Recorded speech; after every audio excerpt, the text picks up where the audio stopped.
Nah, buat kalian nih yang ingin beli iPhone dengan budget kurang dari 2 jutaan di tahun 2024 tapi masih worth it nih dipakai untuk harian, iPhone 7 Plus ini bisa kalian jadikan nih pilihan, tetapi dengan beberapa pertimbangan atau alasan.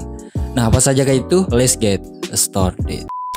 Dan di video kali ini gue ingin merekomendasikan nih salah satu seri iPhone yang cocok banget nih buat kalian gunakan dengan dana yang bisa dibilang cukup terbatas. Dan ya, ini dia iPhone 7 Plus keluaran tahun 2016. Meskipun iPhone ini seri lama, tapi dari segi spek masih bisa nih diadu dengan HP Android kelas mid-range saat ini.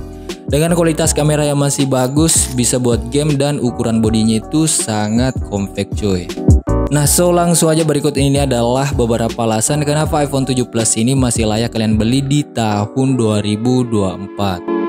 Nah, yang pertama tentu saja dari segi harganya cuy. Nah, untuk dari segi harganya kemarin gue sempat nih cek-cek di marketplace seperti di Tokped dan di Shopee. Ini sudah di harga 2 jutaan. Bahkan ada yang jual di bawah 2 jutaan aja cuy. Yang mana untuk harga dari seri iPhone 7 Plus ini saat awal rilis itu sempat nyentuh di harga 19 jutaan dengan storage 256 GB. Namun kalian perlu hati-hati ya saat membeli iPhone ini dan pastikan di tempat atau seller yang terpercaya. Karena untuk varian iPhone ini sudah nggak ada lagi versi barunya. Atau bisa kalian cek nih video gue sebelumnya untuk cara cek iPhone bekas sebelum kalian beli. Untuk link videonya gue sertakan ya di description box di bawah. Dan bukan tanpa alasan ya, karena sangat logis dan ini adalah iPhone keluaran 7 tahun silam. Meskipun demikian, kalian jangan berkecil hati karena untuk keperluan medsos, iPhone ini sangatlah mendukung cuy.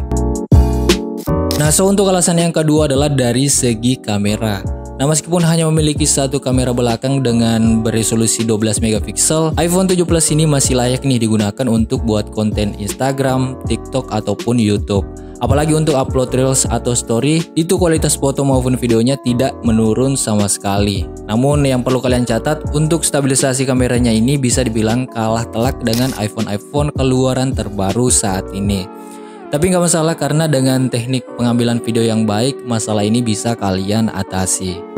Dan ya, untuk resolusi perekaman iPhone ini bisa merekam hingga 4K 30 fps. Namun saya sarankan menggunakan Full HD 1080p 60 fps saja. Selain stabilisasinya lebih bagus, memori penyimpanan yang digunakan pun itu jauh lebih sedikit cuy. Dan untuk selanjutnya, untuk kamera depan juga masih tergolong bagus ya dengan resolusi kamera 7 megapiksel.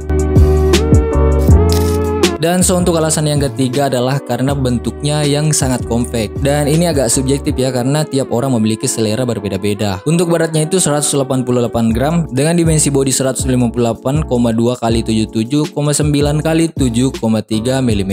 Jadi ya, memang lumayan cukup compact. Dan untuk spesifikasi layarnya dengan menggunakan layar Retina HD yang berukuran 5,5 inch yang masih menggunakan panel IPS. Dan untuk selanjutnya dari segi desainnya bisa dibilang agak ketinggalan zaman ya, karena masih menggunakan fingerprint sensor yang mana fitur ini sudah tidak tersedia lagi di iPhone keluaran terbaru. Nah, namun yang menarik dari iPhone 7 Plus ini sudah bersertifikat IP67 yang artinya iPhone ini tetap aman meskipun jatuh ke dalam air dengan kedalaman 1,5 meter. Nah, oke, kita lanjut ke alasan berikutnya adalah dari segi performanya. Nah, iPhone 7 Plus ini dibekali nih dengan chipset A10 Fusion yang mana chipset ini terbilang cepat untuk keluaran tahun 2016. Nah, jika kita bandingkan dengan iPhone pendahulunya yaitu iPhone 6s, iPhone 7 Plus ini lebih cepat 40% cuy.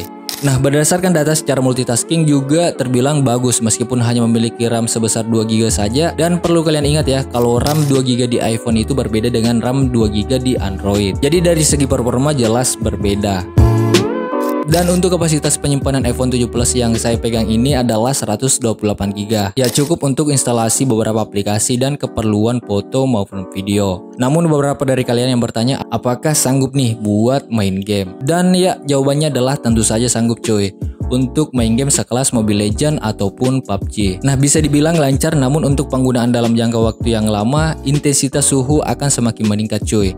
Jadi gue saranin kalian buat beli cooler tambahan jika kalau kalian memang ingin pakai buat main game ya, kalian bisa beli cooler tambahan cuy.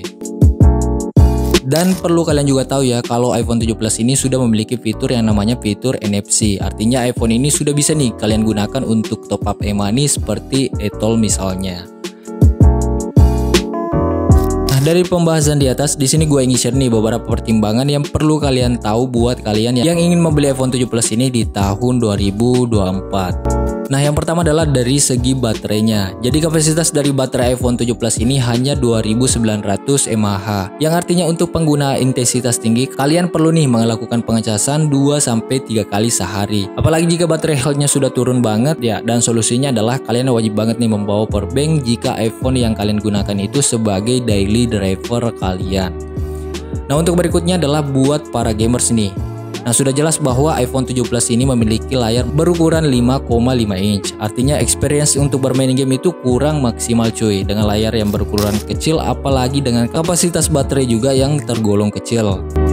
Nah, kemudian selanjutnya adalah soal update iOS-nya. Nah, sayangnya untuk update iOS iPhone 7 Plus ini sudah terhenti di iOS versi 15. Tapi nggak masalah ya, masih bisa digunakan untuk keperluan standar seperti main medsos ataupun foto-foto, masih sangat baik cuy.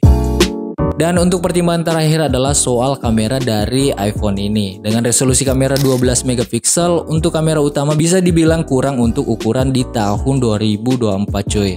Apalagi hanya menggunakan satu kamera saja, dan juga soal stabilisasinya masih juga agak shaky untuk pengambilan video dengan berjalan. Dan saran gua nih, jika kalian memiliki dana lebih, sebaiknya ambil iPhone XR dengan budget sekitar 3-4 jutaan aja. Namun intinya adalah sesuaikan dengan kebutuhan kalian dan jangan kalian paksain jika memang belum cukup.